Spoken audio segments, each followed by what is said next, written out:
അർച്ചനാദേവിയാണോ? അതെ. പെട്ടെന്ന് വരൂ, ബോർഡ് കാത്തിരിക്കുന്നു.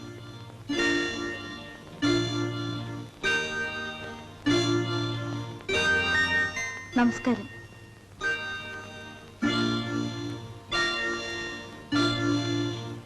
മിസ് അർച്ചനാദേവി അല്ലേ? അതെ.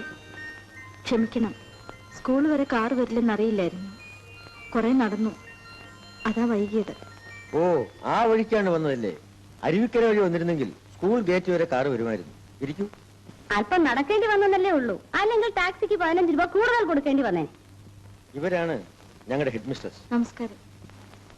MA പാസ്സായിട്ട് ഇവിടെ ഈ LP സ്കൂളിൽ ജോലിക്ക് അപേക്ഷിക്കാൻ എന്താ കാരണം? വല്ല കോളേജിൽ ശ്രമിക്കാമായിരുന്നില്ലേ? കോളേജിൽ പഠിപ്പിക്കാനുള്ള കഴിവുണ്ടെന്ന് തോന്നിയില്ല. മാത്രമല്ല, കൊച്ചുകുട്ടികളെ പഠിപ്പിക്കുന്നതിലുള്ള ആനന്ദം കോളേജിൽ കിട്ടില്ലല്ലോ. അതൊരു ശരിയാണ്. സിറ്റിയിലാണ് ജനിച്ചതും വളർന്നതും. ഗ്രാമാന്തരീക്ഷം എന്നും എന്റെ സ്വപ്നമായിരുന്നു. ഇതിനു മുൻപ് ഏതെങ്കിലും സ്കൂളിൽ ജോലി നോക്കിയിട്ടുണ്ടോ? മറ്റെങ്ങും ജോലി ചെയ്തിട്ടില്ലെന്ന് ഞാൻ എന്റെ ആപ്ലിക്കേഷൻ എഴുതിയിട്ടുണ്ടായിരുന്നല്ലോ. ഒരു അധ്യാപിക എന്ന നിലയിൽ എനിക്ക് യാതൊരു മുൻപരിചയവുമില്ല. ആഗ്രഹവും ആത്മാർത്ഥതയുമാണ് ഏറ്റവും വലിയ ക്വാളിഫിക്കേഷൻ. പഠിപ്പിച്ചു തുടങ്ങുമ്പോ പരിചയം താനേ വന്നോളൂ. എന്നാൽ എനിക്ക് കൂടുതലായി ഒന്നും ചോദിക്കാനില്ല. സാർ എന്താ ഒന്നും ചോദിക്കാത്തത്?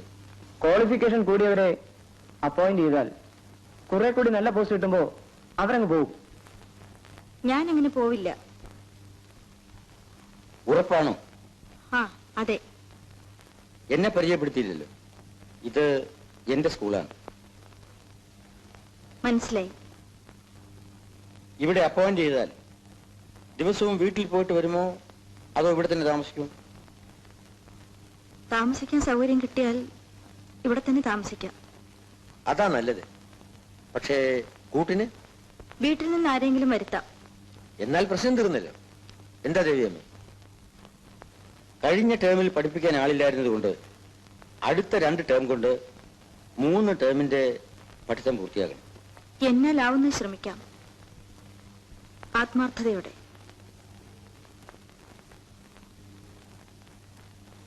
You are appointed. നിങ്ങളെപ്പോലെ സേവന ബുദ്ധിയുള്ളവരെയാണ് ഈ സ്കൂളിന് ആവശ്യം. എന്റെ ഒരു ഒഴിഞ്ഞ വീടുണ്ട്, അവിടെ താമസിക്കും. ഗംഗാധരൻ പിള്ളേ സാർ, വായനശാലയ്ക്ക് പുറകിലുള്ള വീട് സൗകര്യപ്പെടുത്തി കൊടുക്കും. അർച്ചന ടീച്ചർ അവിടെ ആയിരിക്കും താമസം.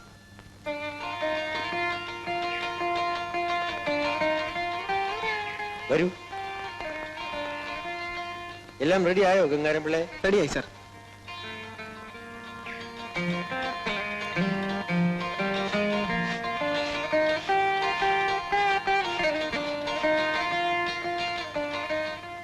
വരൂ.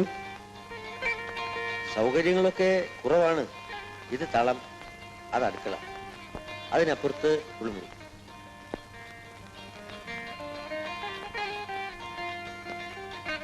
ഇതാണ് ബെഡ്റൂം, അത് പൂജാമുറി. മറ്റെന്തെങ്കിലും അസൗകര്യം ഉണ്ടെങ്കിൽ ഇത് തന്നെ ധാരാളം.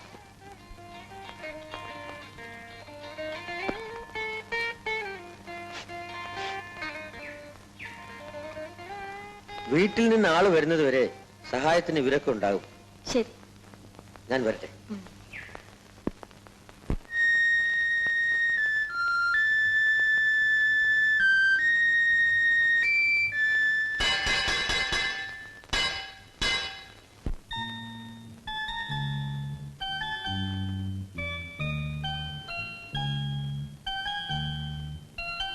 ടീച്ചർ,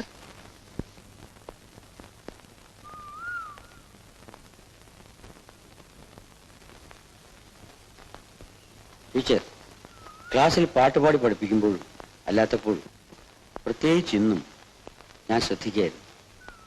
ടീച്ചറിന്റെ ഉള്ളിന്റെ ഉള്ളിൽ എന്തോ ദുഃഖമുള്ളതുപോലെ. എന്താ ടീച്ചർ പറയൂ. എന്റെ പ്രസ്ഥാനത്തിൽ പങ്കെടുക്കുന്നവരെ ഞാൻ എന്നെ പോലെയാണ് കരുതുന്നത്. എന്തെങ്കിലും ദുഃഖമുണ്ടെങ്കിൽ എന്നോട് തുറന്നു പറയാൻ മടിക്കരുത്. ഇല്ല സാർ, ഹൃദയത്തിൽ തട്ടുന്ന കവിതകൾ വായിക്കുമ്പോൾ ഞാൻ അറിയാതെ ഫീൽ ചെയ്ത് പോകാറുണ്ട്. എനിക്കിത് വിശ്വസിക്കാമല്ലോ. എന്താ പാടില്ലാത്തത്? ഞാൻ ഈ ഗ്രാമത്തിൽ വന്ന ദിവസം മുതൽ ഏറ്റവും വലിയ സന്തോഷവതിയാണ്. If so I am happy about it.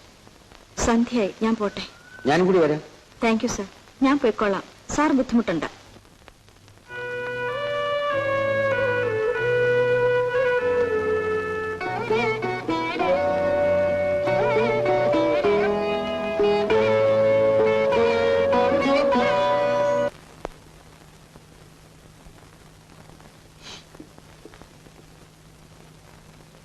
ഇത് ഉറങ്ങാനുള്ള ഗുളിക, ഇത് ഉറങ്ങാതിരിക്കാനുള്ള ഗുളിക.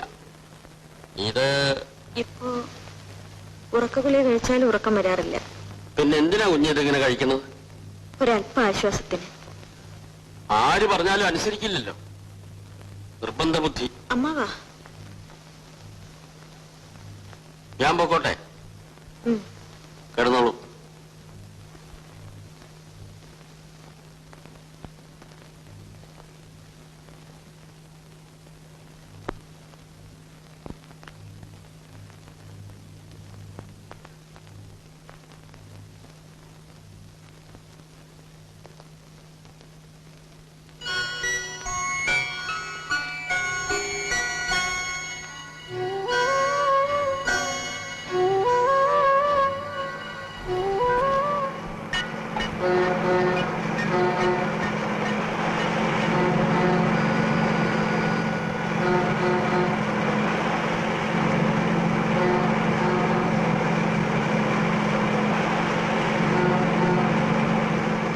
അത് സ്ത്രീകൾക്കുള്ള സീറ്റാണ് മിസ്റ്റർ. സ്ത്രീ ആയിരിക്കും. ശരിയാണ്, മുടി വളർത്തിയിട്ടില്ല. ഇട്ടിരിക്കുന്നത് പാന്റ്. എടാ ഇത് ഓൾഡ് മോഡലാണ്, പാട്ടുകുരിശൻ തന്നെ. എന്നാൽ പിടിച്ച് എഴുന്നേൽപ്പിക്കേ.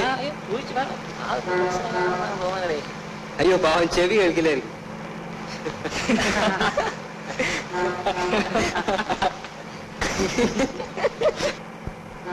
മിസ്റ്റർ, ഇത് സ്ത്രീകൾക്കുള്ള സീറ്റാണെന്ന്. മിസ്റ്റർ, സ്ത്രീകൾക്കുള്ള സീറ്റാണെന്ന്. എഴുന്നേൽക്കാൻ. സ്ത്രീകളാരെങ്കിലും വരട്ടെ, മാറിക്കൊടുക്കാം. ചെവി കേൾക്കുമല്ലേ? കണ്ണും കാണും. പിന്നെ എന്താ സാറേ ഈ ലേഡീസ് ഓൺലി വെണ്ടയ്ക്ക അക്ഷരത്തെ ചോദിച്ചത് കാണത്തെ? ഞാനിവിടെ ഇരിക്കുന്നതിൽ ബുദ്ധിമുട്ടുണ്ടോ? ഇല്ല.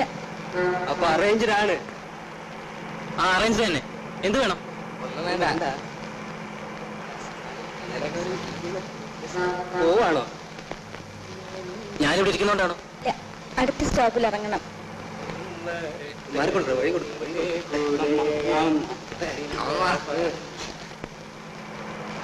ആണാണോ എന്ന് ആർക്കെങ്കിലും സംശയം ഉണ്ടെങ്കിൽ കൂടെ വാ.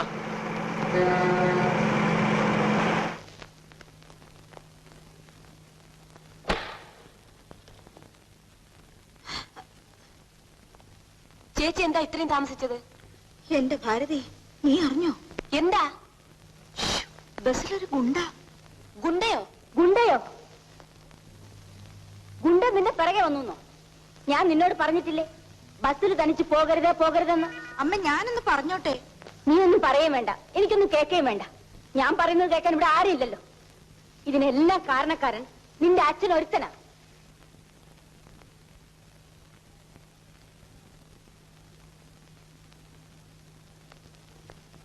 ഞാൻ എന്ത് പറഞ്ഞാലും വകയില്ലല്ലോ. മൂത്ത മകളെ വിളിച്ച് ചോദിക്കണം എന്തുണ്ടായിന്ന്. അർച്ചന കോളേജിൽ നിന്ന് വന്നോ? എന്റെ നേരുകൊണ്ട് ഒരു കുഴപ്പവും സംഭവിച്ചില്ല. കുഴപ്പോ? ബസ്സിനകത്ത് വെച്ച് ഒരു ഗുണ്ട അവളെ പിടികൂടിയെന്നേ. ബസ്സി ഗുണ്ടയോ? ആ ഗുണ്ടയ്ക്ക് ബസ്സിനകത്ത് കയറിക്കൂടെ? ഓ, എന്തുവോ? എടി, നീ അവിടെ പതുങ്ങി നിന്ന് കൈ മുഖം കാണിക്കുന്നു. ഇന്നോ പുറകെ വന്നല്ലോ. നാളെ നീ ഈ വീട്ടിൽ നിന്ന് പുറത്തിറങ്ങേണ്ട താമസം അവൻ പിടികൂടും. അങ്ങനെ ഒന്നും ഉണ്ടായില്ലമ്മേ. നീ ഒന്നും ഉണ്ടായില്ലെന്ന് പറയാൻ എന്റെ അർത്ഥം തോടി. ഒന്നും ഉണ്ടായില്ല എന്ന് പറഞ്ഞാൽ ഒന്നും ഉണ്ടായില്ല, അത്ര തന്നെ അല്ലേ അച്ഛാ? ചിരിക്കുന്നുണ്ടല്ലേ? ഞാൻ എന്ത് പറഞ്ഞാലും അച്ഛനും മോക്കും ഒരു വിലയില്ല. വല്ല കുഴപ്പവും സംഭവിക്കുമ്പോ അത് ഏറ്റുപിടിക്കാൻ മാത്രം ഞാൻ വേണം താനും. കുട്ടികൾ പഴയ കാര്യം കയറില്ല, നിങ്ങൾ പുതിയ കാർ വാങ്ങുകയില്ല. ബസ്സിൽ കയറി പോകുമ്പോ വല്ല ഗുണ്ടകളും കുഴപ്പം ഉണ്ടാക്കുമ്പോ മനസ്സിലാക്കും. എടി, നിന്റെ അച്ഛൻ പുതിയ കാർ വാങ്ങുന്നവരെ നീ കോളേജിൽ പോണ്ട. ഞാൻ പഴയ കാറിൽ പോയിക്കൊള്ളാം. അത് പഴയതാണെങ്കിലും വഴിയിൽ എവിടെയും കിടക്കില്ല. എക്സാക്ട്ലി. മനസ്സിലായി? ഹലോ, മണിക്ക് ഭക്ഷണം കിട്ടിയോ? Good, very good. എന്താ പാർട്ടിയോ? 1 സെക്കൻഡ്. ഭാഗീരഥി അമ്മ സംസാരിക്കണം. ഏതോ പാർട്ടിയുടെ കാര്യമാണ്, out of my jurisdiction. Hello, ആ എന്താ ഉമാമൈതിൽ ചെലപ്പം ചെയ്തിട്ട് കുറെ ദിവസങ്ങളായല്ലോ. ആ എന്തു പറ്റി? ഫസ്റ്റ് റാങ്ക് കിട്ടിയോ? കൺഗ്രാജുലേഷൻ. ആ പാർട്ടി ഗംഭീരാക്കണം കേട്ടോ.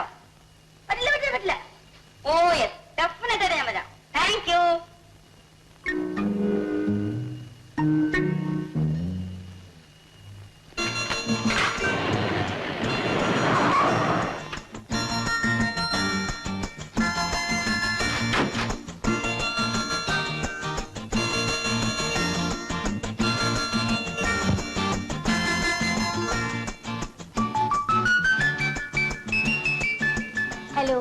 Hello mister Chandrasekhar. പ്രൊഫസർ വന്നില്ലേ? അതെ, വരാനിരുന്നതാ. പെട്ടെന്നൊരു അസുഖം. വരൂ. Hello Mani, congratulations. Thank you aunty. Mani, congratulations. ഇനി എല്ലാ ക്ലാസ്സിലും ഫസ്റ്റ് റാങ്ക് വാങ്ങണം. ഇനി BA-ക്കും MA-ക്കും പോയി ഇംഗ്ലാബ് വിളിക്കാതെ പറ്റിയ ലൈൻ കണ്ടുപിടിക്കണം. സമർത്ഥരായ പല കുട്ടികളും അവരവർക്ക് പറ്റിയ ലൈൻ കണ്ടുപിടിക്കാത്തതുകൊണ്ടാണ് പല തെറ്റുകളും പറ്റുന്നത്.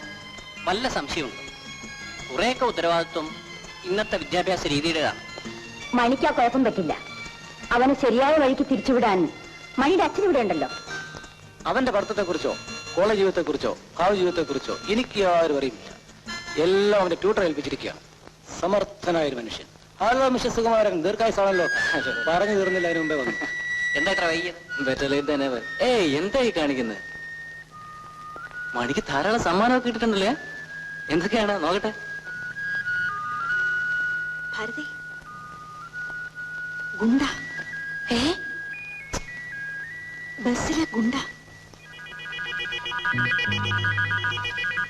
സത്യം?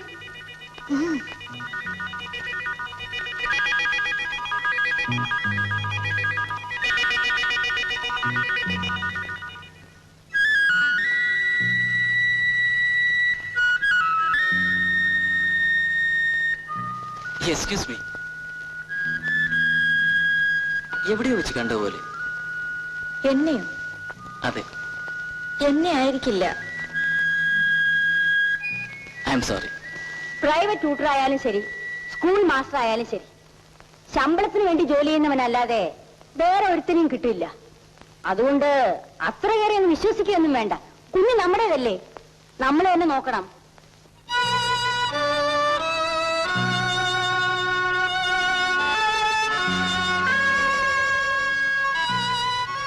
അമ്മേ, ഒന്ന് പതുക്കെ പറയൂ. ചേച്ചി പറഞ്ഞ ഗുണ്ട ഇയാളാ. ഗുണ്ട? മിസ്റ്റർ ചന്ദ്രശേഖർ, സുകുമാരനെ പരിചയപ്പെട്ടില്ലല്ലോ. ഇദ്ദേഹമാണ് മണിയുടെ ട്യൂട്ടർ. ഇത് പ്രിൻസിപ്പലായിരുന്ന പ്രൊഫസർ ചന്ദ്രശേഖറിന്റെ ഭാര്യ. നമസ്കാരം. ഇവനെ കൊണ്ട് ഡിഗ്രി എടുപ്പിച്ച് IAS അയക്കണം. എന്നാ ഞാൻ ഇറങ്ങട്ടെ. ഇത്ര പെട്ടെന്നോ? ഫസ്റ്റ് റാങ്ക് കിട്ടിയ മണിക്കാണെങ്കിലും അത് വാങ്ങിയത് നിങ്ങളാണ്. അതിനുവേണ്ടി എന്തുമാത്രം ബുദ്ധിമുട്ടി അവനെ പഠിപ്പിച്ചെന്ന് എനിക്കറിയാം. മണിക്ക് ഫസ്റ്റ് റാങ്ക് കിട്ടി, നമുക്ക് എല്ലാവർക്കും അതി സന്തോഷമുണ്ട്. പക്ഷെ അതിന്റെ പേരിൽ ഈ ആർപ്പാടമൊക്കെ കാണിച്ച് അവൻ തന്നെ ഇതിലങ്ങ് ഭ്രമിച്ചു പോകും. മാത്രമല്ല, ഫസ്റ്റ് റാങ്ക് വാങ്ങി പാസ്സാകാൻ പണം വാങ്ങി ട്യൂഷൻ എടുക്കുന്ന ഒരു അധ്യാപകന്റെ സഹായം കൊണ്ട് മാത്രമേ സാധിക്കുന്നത് അവന്റെ തലയിലടിച്ച് ഏൽപ്പിച്ചാൽ അവന് സ്വന്തമായി എന്തെങ്കിലും കഴിവുണ്ടെങ്കിൽ അതും ഇല്ലാതെ പോകും. ആ മണി, വെക്കേഷൻ ടൈമിൽ ഈ 2 പുസ്തകം നന്നായിട്ട് വായിച്ച് പഠിക്കണം. വരട്ടെ.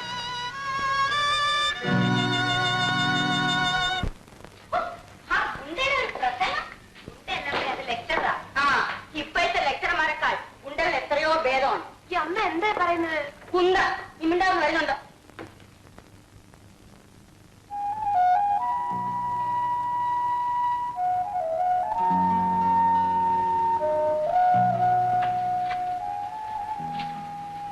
കുഞ്ഞു മുകളിലേക്ക് പോകുന്നതിന് മുമ്പേ ആഫീസ് മുറിയിലൊന്ന് പോയി നോക്കി. അവിടെ നല്ല തമാശ നടക്കുക. ഈ റോഡുകളുടെ എണ്ണം ഇങ്ങനെ വർദ്ധിക്കുന്നതിൽ നിന്ന് നാം എന്താ മനസ്സിലാക്കേണ്ടത്? എന്താ? റോഡുകളുടെ എണ്ണം വർദ്ധിക്കുന്നതിനനുസരിച്ച് പെട്രോളിനും ഡീസലിനും വില കൂടിയ ഈ അവസരത്തിൽ സൈക്കിൾ റിക്ഷകളുടെ എണ്ണം വർദ്ധിക്കുന്നു. ഇനിയും 1000 മൈലുകൾ നീളത്തിൽ റോഡുകൾ ഉണ്ടായിക്കൊണ്ടിരിക്കുന്ന ഈ കാലത്ത് സൈക്കിൾ റിക്ഷയുടെ ആവശ്യം വർദ്ധിക്കും എന്നുള്ളത് ഒരു വലിയ സത്യമാണ്. അതായത് 100 മൈലിന് 10 റിക്ഷ വെച്ച് കണക്കാക്കിയാൽ 100 10. ജസ്റ്റ് വെയിറ്റ്, ഞാൻ ഫയൽ എടുത്തു.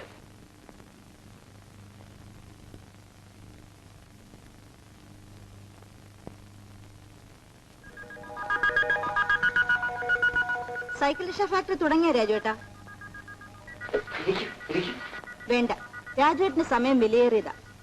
ഫാക്ടറിയുടെ കാര്യം ഒന്ന് അന്വേഷിച്ചിട്ട് പോകാമെന്ന് വിചാരിച്ചു.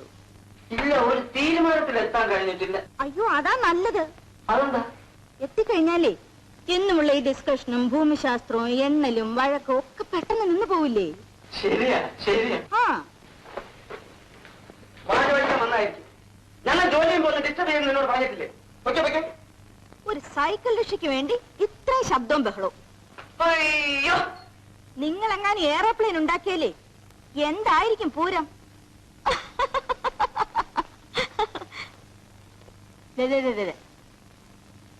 എന്റെ പൊന്ന് രാജു ഈ തുടക്കം നിർത്ത് തൊലി ഒഴിഞ്ഞു പോകും ശരിയാ തൊലി ഒഴി